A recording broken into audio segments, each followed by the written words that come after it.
Okay, so here we have this connector. This is where we connect all the lights to.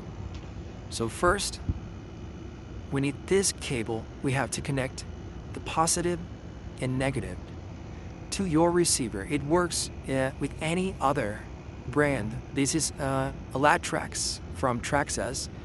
You can use any Traxxas, any Arma, or any brand. You just have to make sure to connect these to the positive and negative. Here in this case, you can follow the same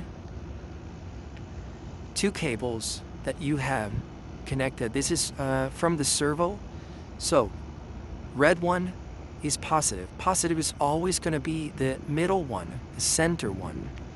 And then you have the black one, which is going to be the negative. So all the plugs that are on the right side are negative. In this case, we're going to connect the positive to the center and the negative to the right. And here we have our cable to connect it.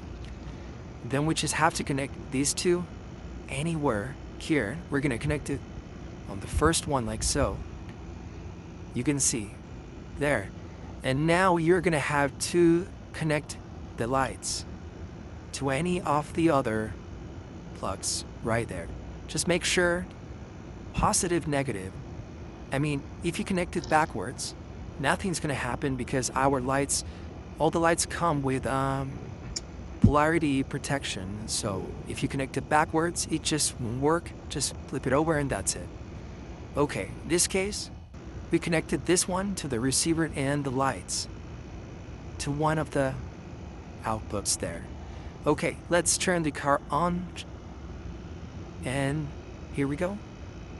We are actually under the sunlight, so that's why maybe you don't see these too bright, but it's actually connected. You can connect these anywhere. Do you see them? So you can see the lights too. There, you can connect it anywhere.